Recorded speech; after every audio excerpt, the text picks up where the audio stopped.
Hello and welcome to Ignited Minds. आज 4 जुलाई 2024 का जो द हिंदू न्यूज़पेपर है वो हम एनालाइज करने वाले हैं यहाँ पे इस सेशन में।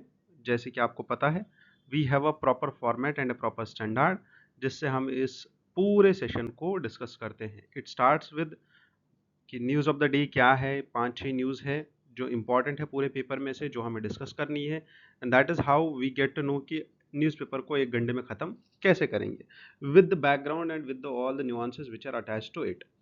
Second thing, the paper or this discussion starts with a PYQ from prelims and ends with a PYQ from mains। दोनों चीज़ें हम डिस्कस करते हैं और साथ में न्यूज़ भी डिस्कस करते हैं। So let's begin this discussion with the prelims PYQ which was asked in UPSC 2024, and you can see that this is how this UPSC 2024 paper is claimed to be the easiest paper, not the easiest but a moderate to easy paper.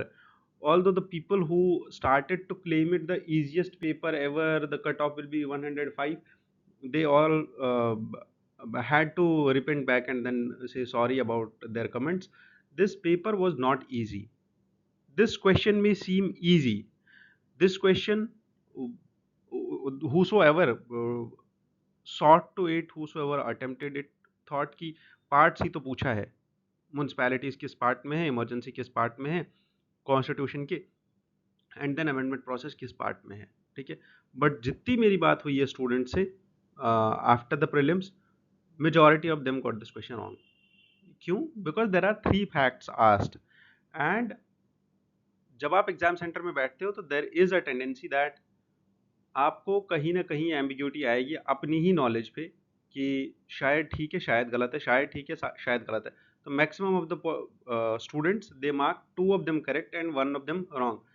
किसी को लगा ए गलत है, किसी को लगा B गलत है, किसी को लगा सी गलत है, तो that is it.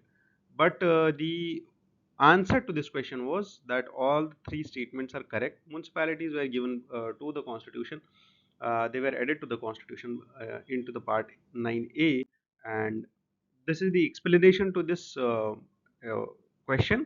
You can go through it and you can see that this is something which is written in our Lakshmikant at the beginning only, that constitution has this many parts. All of these things start जब भी हम कोई topic start करते हैं polity का, municipality start करेंगे, urban local bodies start करेंगे, तो ये पहली ही लाइन होती है that it's part 9A, it was added by 74th constitutional amendment act to the Indian Constitution in 1992 and it came into force in 1993. Similarly, like these are the first paragraphs and these are the first lines which are there in the books, every standard book। ठीक है, ऐसा नहीं है कि कहीं ऐसी जगह से पूछा है जहाँ पे है ही नहीं। बेसिक लक्ष्मीकांत, कोई दिक्कत नहीं है, आपको बस इसको ध्यान से पढ़ना है। Why am I highlighting this कि जो चीज़ें हम इग्नोर कर देते हैं कि यार यूपीएससी ऐसा थोड़ी पूछेगा, यूपीएससी तो डीप पूछता है, यूपीएससी तो कॉन्सेप्ट पूछता है, ऐसा नहीं है। UPSC does ask you what is important and to know parts, sections, schedules, languages and components of constitution at whole, you must be aware of it with clarity। ऐसा नहीं है कि हाँ ठीक है पता है कॉन्स्टिट्यूशन में इतने पार्ट्स है, 25 पार्ट है, 400 से ऊपर आर्टिकल से 12 शेड्यूल है। No, that is not enough, you must have clarity about this. ठीक है, now let's begin with this first article which I pick up was why I pick up this article because it this study gives you a bit of paradox। why so? a bit of irony कि जिन cities में pollution level ज़्यादा है, pollution level ज़्यादा है और जिन cities में pollution level कम है, अगर in for example this is A and this is B, city A and city B, they are having different levels of pollution, but if the pollution levels in B start increasing suddenly, fine, this may witness more number of deaths as compared to A। that is what this study highlights, and ये statement को समझना और इसको याद रखना ज़रूरी है क्योंकि ऐसे ही statements यूपीएससी पूछता है। ठीक है, that this may happen, this can happen, वो जो can वाला statement है यूजुअली सब जब कहीं पे भी आप ईटी पढ़ोगे, ईटी मतलब एलिमिनेशन टेक्निक्स पढ़ोगे, तो which has become a part of syllabus now. जब भी आप पढ़ोगे, या अगर आपको मुझसे पढ़नी है तो you can connect to me. जब भी आप पढ़ोगे तो यूजुअली इट सेट कि कैन वाला स्टेटमेंट ठीक है ना? तो that is the similar thing कि it can happen, yes it can happen, but it will definitely happen, no ways, it can not definitely happen. The study shows that yes there can be a comparatively more number of deaths, ठीक है? जैसे for example यहाँ पे दो examples दी है, यहाँ पे एक तो दिल्ली एंड शिमला की एग्जांपल दी हुई है, और यहाँ पे कहीं पे दिल्ली एंड बेंगलुरु की एग्जांपल दी हुई है, ठीक है? तो that is how you need to cover this editorial. इसमें और डीप में जाने की जरूरत नहीं है, understand this only, this fact, this is important for us, बस। Next is about smart cities mission. What are smart cities and why is this mission being now extended till March 2025? तो ये जो स्मार्ट सिटीज मिशन था, this is a sorry centrally sponsored scheme which was launched in 2015 to transform around 100 cities of India with core necessary infrastructure, ठीक है? This also focused on clean and sustainable environment, जिसमें clean spaces provide किए जाएंगे, drainage improve किया जाएगा, easy to navigate lens बनाई जाएंगी, है ना? And how will all of this be developed through smart solutions? So you must be aware of the objectives of this scheme. What are the objectives of this scheme? That it provides core infrastructure and a decent quality of life, ठीक है? It also provides clean and sustainable environment, as we said. It also provides application of smart solutions. It provides for sustainable and inclusive development. It also provides for compact areas, replicable models बनाए जाएंगे यहाँ पे. There is an approach specific to this smart cities mission that is called as area based development, ठीक है? Area based development में हम क्या करेंगे कि कुछ एरियाज, जैसे अगर आपको आइडिया हो पिछले साल के न्यूज़पेपर का, तो चांदनी चौक को रीमॉडल किया गया, रीडेवलप किया गया, रीवैम्प किया गया, ठीक है? तो द रीवैम्पिंग ऑफ ऑलरेडी जो मार्केट्स है, जो हब्स है ना, वो इसके अंदर आता है। जैसे revamping of Bhindi Bazaar Mumbai, revamping of Chandni Chowk Delhi, ठीक है? ओल्ड दिल्ली का रीवैम्प। तो that is how it works. Then it also happens to be, it also encompasses retrofitting. What is retrofitting? That is, it upgrades the existing infrastructure to make it more efficient and sustainable, like the local area development of Ahmedabad, ठीक है? वैसे ही कुछ green field projects भी इसमें आते हैं।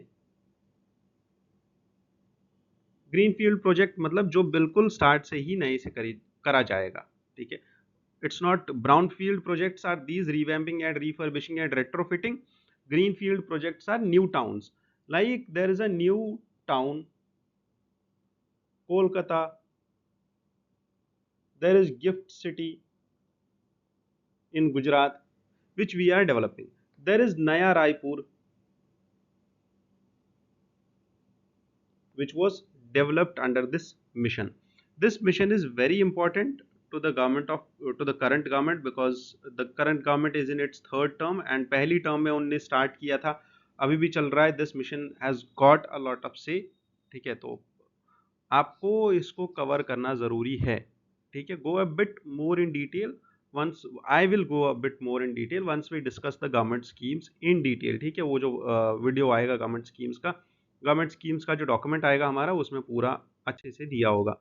और जो इस महीने का मंथली मैगजीन होगा उसमें भी अच्छे से दिया होगा, जो हमारे इंस्टीट्यूशन का मंथली मैगजीन होगा उसमें दिया होगा अच्छे से, ठीक है। Now the next part is, next news is about UNESCO heritage panel, ठीक है। Why I selected this editorial, क्योंकि यूनेस्को से क्वेश्चन आता ही आता है। इस साल भी Shanti Niketan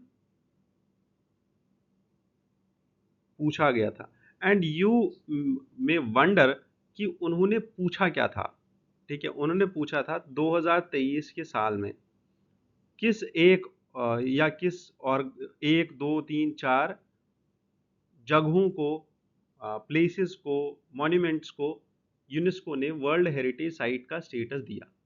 there were 4 given, जिसमें Shanti Niketan was there, intangible cultural heritage sites भी पूछा और टेंजिबल कल्चरल हेरिटेज साइट्स भी पूछा, ठीक है।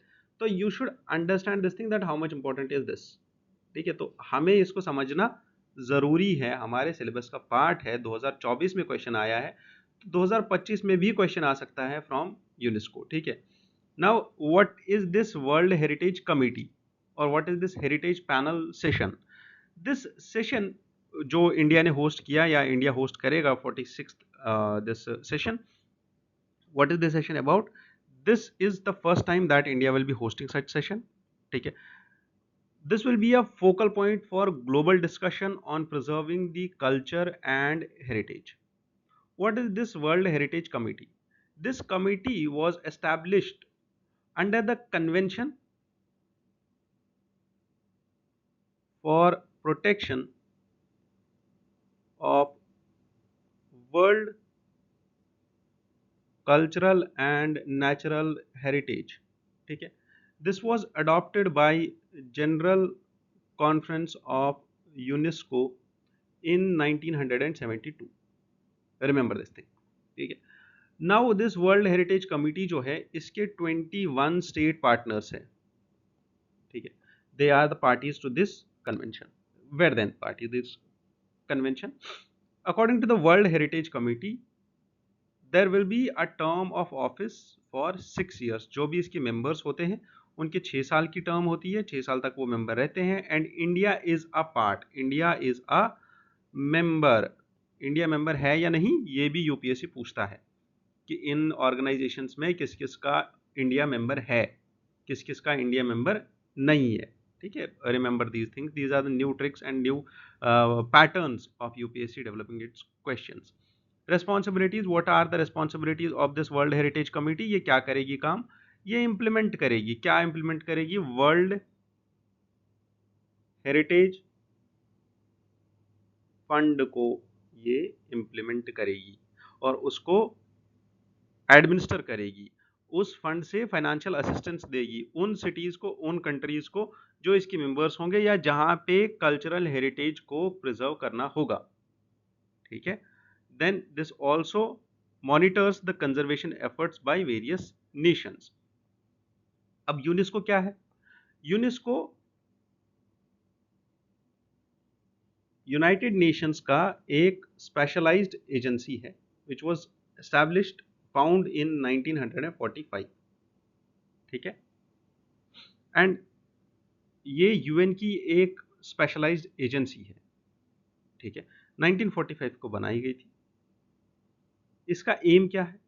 इसका एम है to contribute towards peace and security by promoting international cooperation, education, science, culture, communication, information. UNESCO के अभी 194 मेंबर्स हैं एंड जिसमें इंडिया भी आता है, प्लस इसके 12 एसोसिएट मेंबर्स हैं, ठीक है। एज ऑफ 2023 तक का ये डेटा है, 2023 का डेटा मैं आपको बता रहा हूं। यूनेस्को की मेंबरशिप में 2 कंट्रीज नहीं आती है। कौन कौन सी, ये आपको याद रखना है, ये इंपॉर्टेंट चीज है आपके लिए। इजराइल एंड, आप इसको लिचस्टीन पढ़ लो या लाइकेंस्टाइन पढ़ लो, ये 2 countries they are not member of UNESCO. UNESCO का हेडक्वार्टर कहाँ पे है? पेरिस में, ठीक है। यूनेस्को का हेडक्वार्टर कहाँ पे? पेरिस में। यूनेस्को 2 रिपोर्ट्स पब्लिश करता है। कौन कौन सी report? UN world water development report and global education monitoring report. ये दो रिपोर्ट्स यूनेस्को पब्लिश करता है। India and UNESCO, India has 42 sites in world heritage site list with most recent edition of Shanti Niketan. पहला एग्जाम्पल मैंने यही दिया था कि शांति निकेतन रीसेंट एग्जाम्पल है, प्लस रिसेंटली एक group of temples, Hoysala temples, जिसका पूरा नाम है the sacred ensembles of होयसालास, which was added in 2023। Done, यहां तक क्लियर है? This is how you got to cover this news, because this is very much core to your syllabus. ठीक है, ये यूपीएससी मुझे लगता है पिछले 10 साल, 15 साल, 20 साल में शायद, अगर मैं 20 साल के पेपर्स उठाऊं तो 20 साल के पेपर्स में 15 बार पूछा होगा यूपीएससी ने यूनेस्को के बारे में, one or the other thing, one or the other things, either site, either something, either the other thing। ठीक है, तो that is why you have to cover this news in detail. ठीक है, तो किस न्यूज को डिटेल में करना है, किस न्यूज को डिटेल में नहीं करना है, ये भी मैं आपको यहाँ पे बताता हूँ। ठीक है, अभी ये एडिटोरियल है, ये बहुत ही बड़ा एडिटोरियल है, और आपको कोई भी आपको कोई भी यहाँ पे ये यूपीएससी में ये नहीं एक्सपेक्ट कर रहा आपसे कि आप एक काम करो, आप साइंटिस्ट बन जाओ और स्पाइरल गैलेक्सीज में चले जाओ और वहां पे स्पाइरल बन जाओ और पूरा स्पाइरल गैलेक्सी को पढ़ लो और समझ लो, फिर आपको क्वेश्चन पूछा जाएगा। नहीं, ऐसा नहीं होता है। ठीक है, यूपीएससी आपको इतना डिटेल में नहीं पूछता है वो सब चीजें जिनमें इतनी ज्यादा टेक्निकलिटी होती है। बट वो क्या पूछता है, वो साइंस एंड टेक में क्वेश्चंस पूछता है, वो बेसिक कॉन्सेप्ट पूछता है, नॉर्मल कॉन्सेप्ट पूछता है, जो आपको समझ आता है कॉन्सेप्ट। ठीक है, एलिमिनेशन टेक्निक्स में मैं बताता हूं कि जो चीज प्रिपेयर नहीं की जा सकती है वो यूपीएससी जब पूछता है तो उसका एक अलग मोटो होता है पूछने का, has to be prepared and has not to be prepared, which can be prepared and which cannot be prepared। there are two different approaches to these two things। ठीक है, now what are spiral galaxies and why UPSC, what we have to cover with this spiral galaxies?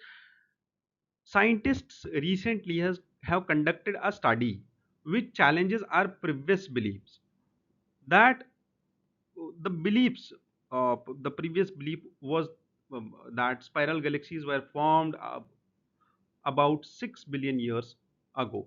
But recently scientist ने James Webb space telescope का data use किया है to study multiple galaxies, 873 galaxies को study किया है, and what they have identified is that 217 spiral galaxies are there which date back to 1.5 billion years ago।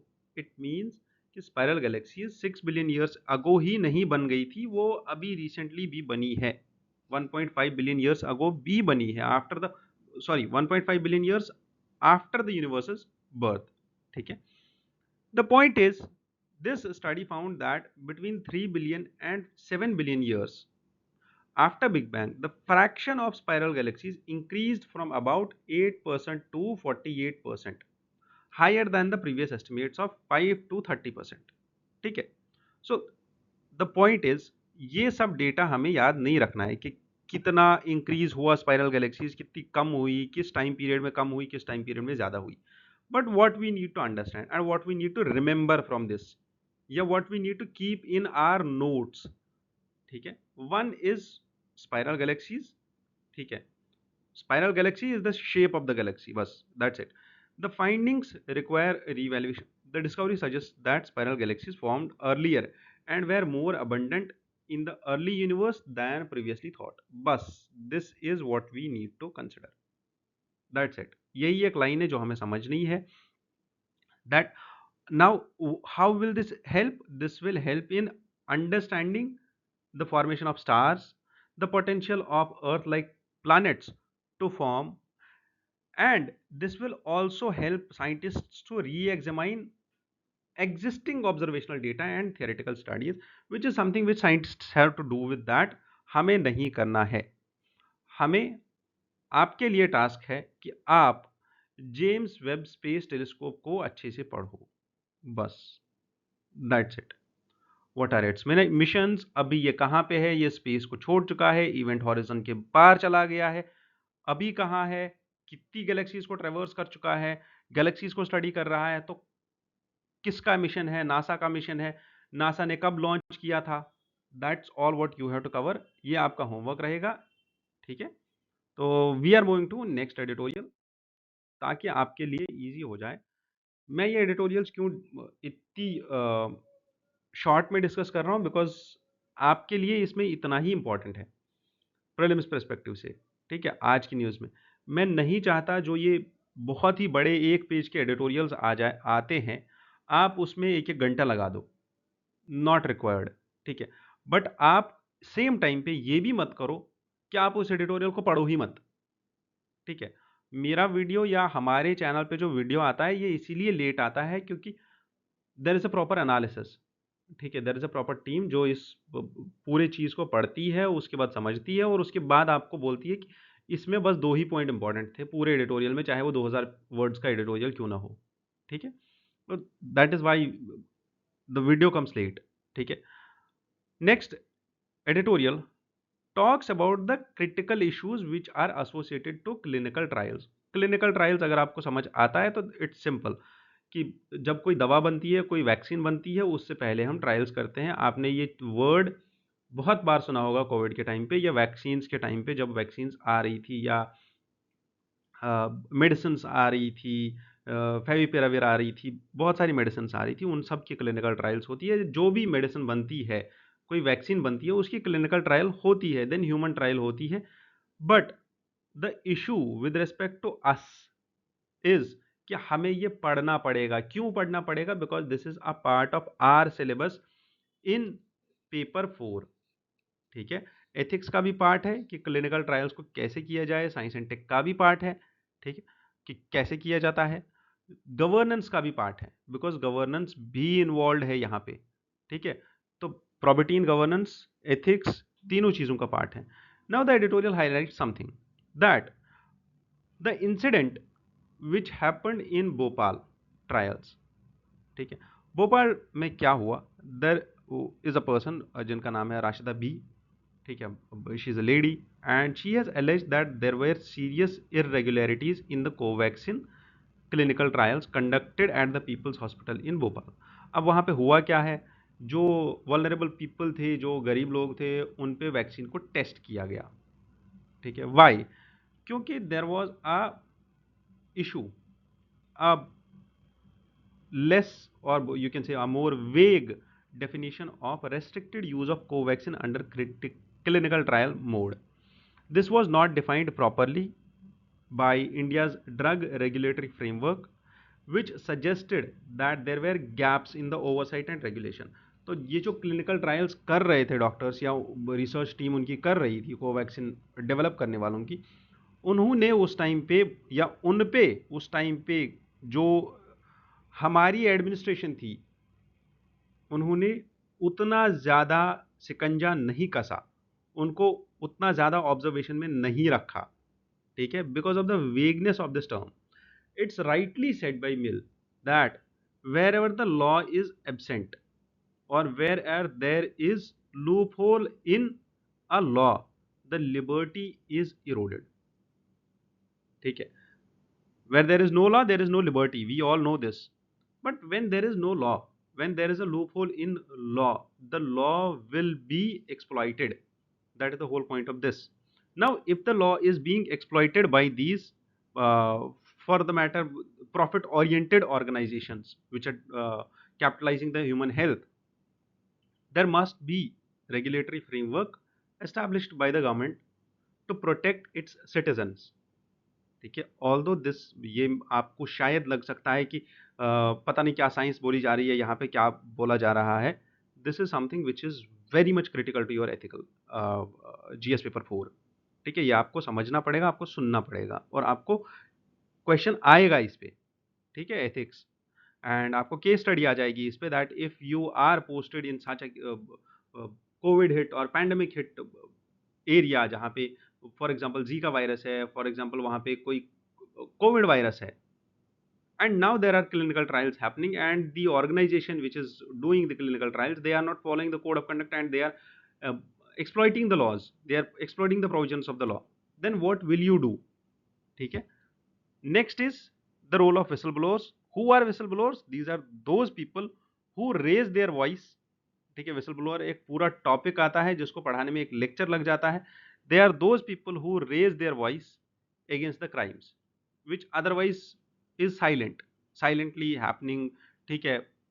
वो crime हो रहा है, किसी को समझ में भी नहीं आ रहा है, करप्शन है या कुछ और है, नहीं समझ आ रहा है, but there is a person who raises his voice against this is called whistleblower, and there must be protection against these whistleblowers if they raise their voice against the crime. Further, there are significant concerns about the functioning of institutional ethical committees in India, because the study highlights that global public health publication fund publication has found numerous issues with these committees because they are not functioning properly. So this editorial highlights 4 issues. One was about whistleblowers, one was about regulatory frameworks, third is about ethical committees which are oversight in India. These broad ethical issues, the entire passage has highlighted these broad ethical issues, and they have talked about that how the industry is misusing the poorly designed studies to lend scientific validity and all. ठीक है. So the systematic challenges which have been highlighted here need to be discussed, need to be regulated, need to be reframed. There must be a policy revamp so that we can understand that there is a need for robust regulatory frameworks which affect the oversight mechanism and protect the whistleblowers to ensure ethical standards are upheld in the medical research and drug development. ठीक है. आज का जो question होगा, question of the day, जो हमारे channel पे आएगा, उस वो क्वेश्चन यहीं से बनेगा, इसी एडिटोरियल से बनेगा, and then you have to answer it. ठीक है. आप उस क्वेश्चन को अटेम्प्ट कीजिए, मुझे सेंड कीजिए, I evaluate your answer and I tell you that how this is to be used in your answers. ठीक है. How to proceed with this. Why am I discussing this question? Because UPSC means में पूछा गया है that how the president of France and how the president of India is being elected. What's the process of election? Now the issue at hand, ये जून के month में भी editorials आए थे about cohabitation. ठीक है. और अभी भी हमारे पास एडिटोरियल्स आ रहे हैं फ्रांस के इलेक्शन को लेके. चूंकि 2027 तक प्रेसिडेंट बने रहना था किनको, इमैनुअल मैक्रोन को, but he has stepped down and he has decided to dissolve the parliament, and he has called for snap elections so that the party and the president, they are from the same party. ठीक है. Now the elections of the France must be understood very well. हमको ये समझना होगा कि France के elections होते कैसे हैं. और क्यों समझना होगा? क्योंकि मैंने ऑलरेडी बोला यूपीएससी क्वेश्चन पूछ चुका है, तो हमारे लिए इंपॉर्टेंट बन जाता है. मेंस में क्वेश्चन पूछा है तो यूपीएससी प्रीलिम्स में भी क्वेश्चन पूछ सकता है. Quite obvious, nothing to be dealt with, nothing to be dead off, and nothing to be skipped in this kind. Before we dwell into the discussion, ठीक है, I don't know whether, okay, yes, there is a detailed discussion. ठीक है. The elections of France or the procedure of elections of France must be understood very well. क्यों? Because यहाँ का जो election है ना फ्रांस का, ये थोड़ा सा कॉम्प्लिकेटेड है. ठीक है. आने वाली संडे को फ्रांस में इलेक्शंस है, एक एक्सेप्शनल मोमेंट है, because otherwise from after post world war two there will be first time that a far right government could be seen in the country. ठीक है. You must understand that how the election system of France works, because it's complex in nature. As I said, what they do is कि district से legislators elect होके जाते हैं. ठीक है. And a parliamentary candidate is requires over more than 50% of the votes which are voted, which are polled in that day. Once he gets those votes, ये पहले session में होता है, and minimum 12.5% of the registered votes should go to a person to win the first round of the elections. Once they win the first round of the elections, for example, first round से किसी district से 5 या 6 या 2 या 3 members, majority of votes उनके पास आ गए, 12.5% से ज़्यादा वोट्स उनके पास आ गए, then they will go for a second round of election. And इस टाइम पे होता क्या है, फॉर एग्जाम्पल 3 लोग हैं, 3 में से 2, एक फार राइट का है, एक लेफ्ट का है, एक लिबरल्स का है, एक लेबर पार्टी का है.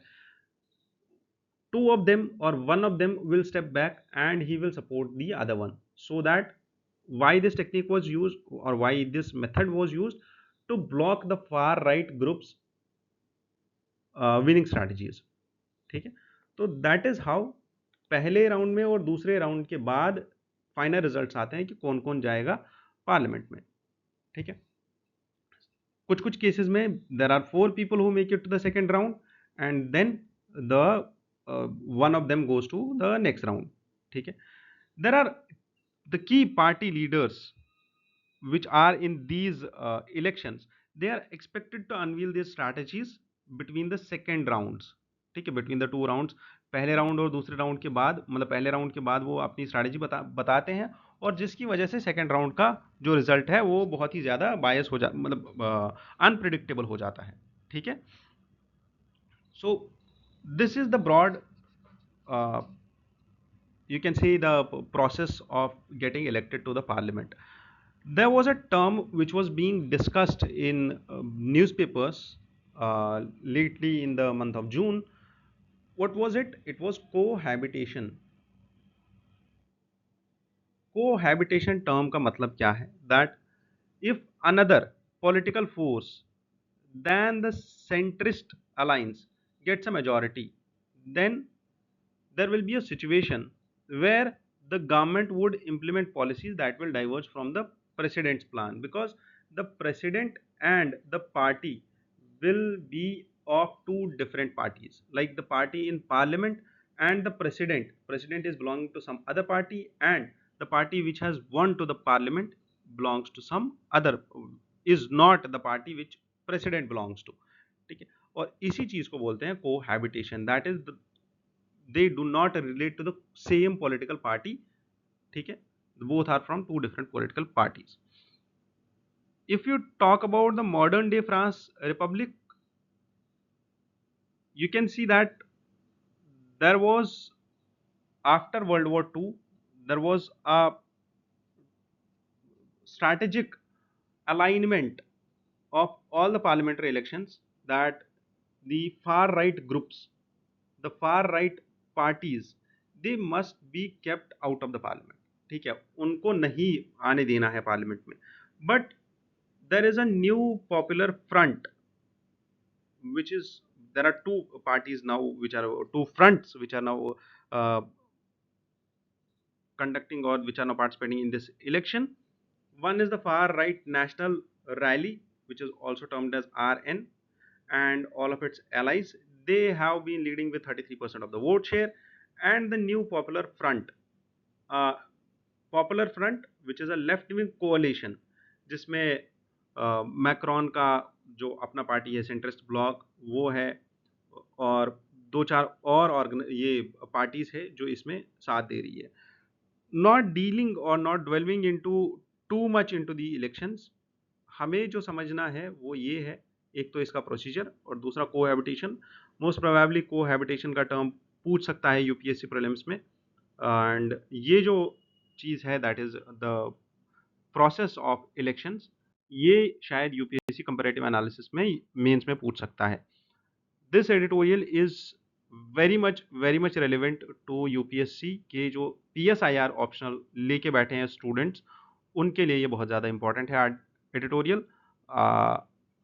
not for all of the general public, rest they can see what is in detail in this editorial. ठीक है, the last editorial of the day will be the Russia, till Russia do us apart, the NATO. This editorial broadly talks about the NATO. ठीक है, NATO कब बना, It was established on 4 April 1949. Initially, it had 12 members, including United States, Canada, and several West European nations. It was formed primarily to counter the perceived expansionist threats posed by the Soviet Union after World War II. तो world war two के बाद basically NATO इसीलिए बना था कि there is a sense of collective security. ठीक है, a threat to one is a threat to all and an attack on one is attack on all, so that a block of such larger powers can be created which will not be attacked by any country of the world. ठीक है, तो जो भी members है उनको पता है कि that we have a sense of collective security, जिसमें हमें कोई दूसरा नेशन अगर अटैक करता भी है, because world war two world war one का जो ब्रंट था, जो डैमेज था, वो इन कंट्रीज ने देखा, यूरोपियन कंट्रीज ने. हमने नहीं देखा है. We don't have a real hand experience of world wars particularly. तो due to the horrors of the wars ऐसी ऑर्गेनाइजेशंस बनाई गई कि एटलीस्ट सेंस ऑफ सिक्योरिटी हो, दूसरा वॉर या तीसरा वॉर ना हो, to prevent the world war third. ठीक है, तो role, challenges, structures, post Berlin blockade in and Berlin blockade जो जर्मनी में हुआ था. ठीक है, जर्मनी में there was east Germany and west Germany, between them was the Berlin blockade. ठीक है, there was this Soviet aggression, and due to which NATO's early challenges were to deal with the Soviet in that manner. NATO का structure, NATO operates on the principles of collective defense, as I said, under Article 5. Article 5 आपको याद रखना है, NATO का important है, NATO के members याद रखने हैं, important है. NATO का map देखो, वो भी important है. और rest you can see that prelims के लिए तो ये सब चीज़ें इंपॉर्टेंट है. दैट नेटो के मेंबर्स, नेटो एस्टैब्लिश कब हुआ था, जो हमने डिस्कस किया. कौन सा आर्टिकल है which provides for collective defence, plus NATO का map, which all the countries are there in the NATO and which is not in NATO. ठीक है, done. Rest we come to the conclusion of this discussion, and the last thing which we discuss is the food security in tropical areas. This question was asked in 2023 mains, and it talks about the consequences of climate change. कि climate change की वजह से हमारे यहाँ tropical countries में food security पे क्या असर पड़ा है. अंडरस्टूड, नॉर्मल चीज़ है. तो climate change has been affecting in the tropical countries of Asia, Africa, South Africa, because these countries were already on higher weather extremities. ठीक है, ट्रॉपिकल कंट्रीज है, टर्बुलेंट वेदर है, रेन डिपेंडेंट कंट्रीज है. ये वैसी countries है जिनमें हर पूरे साल के साल बारिश नहीं होती है. ये वो कंट्रीज है जहाँ पे फ्लड्स भी आते हैं, जहाँ पे ड्रॉट्स भी आती है, जहाँ पे you can C plagues, you can C large scale disease, you can सी कि आप पॉवर्टी देख सकते हो, आप हंगर देख सकते हो in the African countries. The point here is कि यहाँ पे जो क्रॉप्स है, जो प्रोडक्शन है, उसमें भी there are the productivity varies from, sometimes it goes to negative and sometimes it goes to too much of surplus. ठीक है, तो these countries were already under the challenge, and now the challenge has increased and has doubled due to the weather extremities. ठीक है, so what are the consequences of climate change post this? That it has reduced the yield in crops and livestock systems. According to NASA, maize crop yields are projected to decline 24% on the account of climate change. There were locust attacks, जो हमने 2 साल पहले देखे थे और पिछले साल भी देखा था. Locust attack from the northwestern side of India. They also reduce food quality by spoilage and loss of mycotoxins. The accessibility to farmers, the yield reduction and reduced farmer income limits the availability of to purchase foods. Like 70% of the India's rural households depend primarily on agriculture, and 82% of farmers being small and marginal farmers, landholders. The point to understand here is how this question is asked and how this question is structured and how this question is answered. ठीक है, ये data, ये points आपको मिल सकते हैं कहीं से भी, बट इनको इतना छोटा लिखना और इनको इस तरीके में लिखना, दैट इज द इशू. अब होता ये है, students have a huge resistance two means answer writing. कोई नहीं लिखता है आंसर्स. ठीक है, the more I force my students the more they resist. I don't know why, because they have a basic this mentality कि शायद जब हमारा प्रीलिम्स हो जाएगा तब हम मेंस की आंसर राइटिंग कर लेंगे. But I may tell you one thing, that जब तक आपका मेंस का आंसर राइटिंग नहीं होगा तब तक आपका प्रीलिम्स भी नहीं निकलेगा. ठीक है, मेंस के हर पेपर के 100 क्वेश्चंस लिखने ही लिखने हैं. पीवाईक्यूज जितने आए हैं वो पीवाईक्यूज सारे के सारे लिखने ही लिखने हैं. मैं यहाँ पे क्वेश्चंस में सबसे सिंपलेस्ट आंसर्स देता हूँ, बहुत ही छोटे आंसर देता हूँ, बहुत कम आंसर देता हूँ. 150 वर्ड बोला है तो 150 वर्ड्स ही देता हूँ. वाई? बिकॉज आई नो ये सबसे बड़ा चैलेंज रहा है मार्केट में आज तक, हर एक इंडस्ट्री का, हर एक कोचिंग का, कि वो आपको मॉडल आंसर देंगे 2 पेज का, उसमें होता है 1000 वर्ड, आपको लिखना है 100 वर्ड, तो आप कैसे लिखोगे? ठीक है, तो this is the best approach. If you follow this, if you right the answers, if you see that how the answers are written, you can very well understand that कि आगे क्या करना है. ठीक है, आपको बिल्कुल समझ आ जाएगा, एक प्रॉपर तरीके में आप आंसर लिख पाओगे. ठीक है, so with this you can further develop into this PPT. आप इसको दोबारा देख सकते हो, मैं ये शेयर कर दूंगा. और हमारे यहाँ जो हमारे टेलीग्राम चैनल्स है, टेलीग्राम ग्रुप है, व्हाट्सएप पे ग्रुप्स है, या वेबसाइट है हमारी, आप वहाँ जाके हमारा नंबर लेके आप कनेक्ट कर सकते हो, आपको ये सब मिल जाएगा. ये पीपीटी भी ग्रुप्स पे डिस्ट्रीब्यूट होती है. ठीक है, you can see this also. With this I thank you for joining me here. I wish you all the best for the day ahead. Good luck for your exams. Thank you once again.